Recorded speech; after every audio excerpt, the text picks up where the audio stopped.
You may be working towards a desired outcome right now, and you are spending part of your day focused on the desire that you want, doing your techniques, like working on your attention, making sure that you are putting your focus towards what it is that you desire before you go to sleep at night. That's fantastic.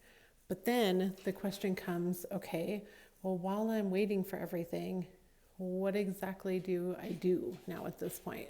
How do I spend my time? How do I spend my days? Because the last thing that you want to do is end up in a cycle where you're spending your day just constantly looking for confirmation that you're going to get what you want, or that it's working out for you, or that it's going your way, or whatever else the case may be. And that's why in a lot of my content, and I'm going to talk about this again now, because this is part of the series that Tim, Maggie, and I all take a question that one of us received. This actually came to Tim's email, and we answer it. I have not watched their videos yet. I don't know what their responses are, but based on the conversations that we've had, I would assume that we're probably all on the same page because we've had conversations about this before. But in my content, a big thing that I talk about is adding joys to your day and doing a list of daily joys, things that you really like, becoming really present while you're doing those, really focusing on kind of stuff that makes you feel good. And essentially, for lack of a better term, it's because it puts you like in a high vibe type state, right? It puts you in a state of gratitude. It puts you in a state of positive thinking. And the more that you can be in that type of state, the identity as of someone who takes care of themselves, focuses on themselves, and really enjoys life and is grateful for the experiences that they're having, the more stuff starts to rush in, the more that it works out for you. A great book on this topic is actually by Richard Dotts. It's the 955 Code.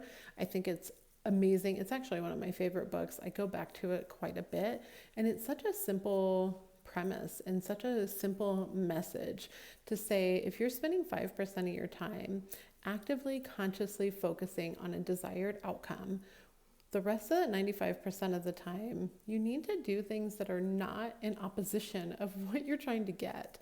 And if you're constantly desiring something, you're constantly feeling like you're a person who does not have that, it's lacking in your life, why aren't they doing what I want them to? Why isn't this working?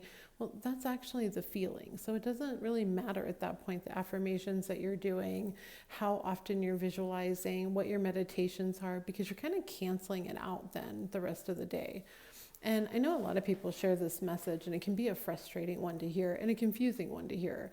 But I think part of what makes it really easy, and it has for me, was to say, okay, if I'm going to become the type of person that has this desired outcome, I am just somebody who has that. This is something that's in my life. It's here for me. What would that person look like as like a human being? What would their activities be? Because your day and the life that you lead is only going to be as good as the habits that you keep. It's only going to be as good as those habits, because your habits are reflective of your state. So if you are someone who is seeking love, and the way that you're seeking love, and I feel like I use this example a lot, is that you are after a very specific person and you are constantly checking their Instagram to see if they're out on a date with somebody else. And you are spending, 6 hours a day scrolling your phone, you're Googling them, you're driving by their house, you're calling them and hanging up. This is not actually reflective. Those habits are not saying, I'm a person who's loved. If you are someone who wants to embody a feeling of wealth and that you always have enough money, more than enough money, and you don't have to stress about that, well, that's not somebody who obsessively checks their bank account. It's also not somebody who never checks their bank account.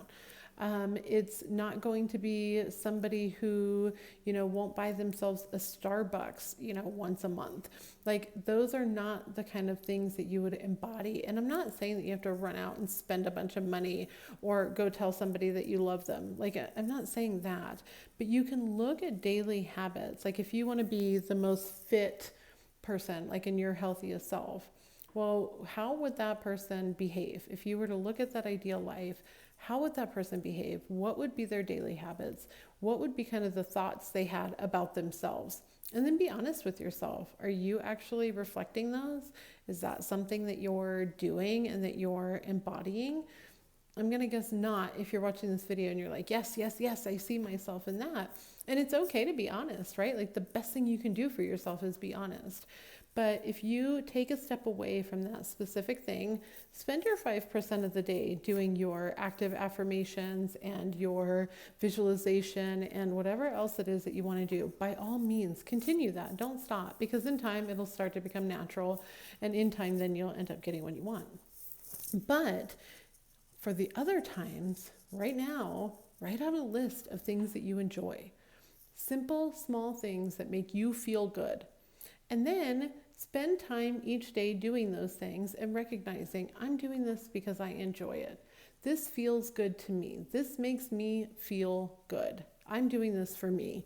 And then start to also recognize when you get small wins in life. So let's say that somebody behind you buys your coffee, or in front of you buys your coffee. Recognize that small win, like, oh, that's so amazing. I got that, small win. Get a small win if a stranger gives you a compliment, like take that small win.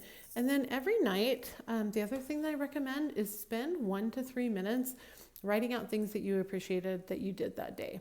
So it can be things definitely about yourself. It can be things that other people did for you.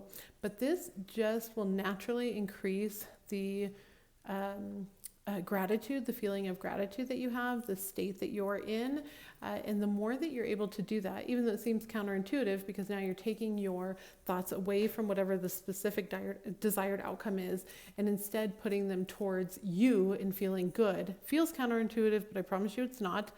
The more that things will start to happen for you really quickly. This has been my experience. It's been my experience with others that I've talked to and coached. That is like the stuff that they have also seen, which has been absolutely amazing. And so that is my recommendation. If you need to know what to do for the rest of your day when you are seeking some sort of outcome, it's to do things that you enjoy, recognize those, recognize your small wins, and start to really appreciate yourself as a human.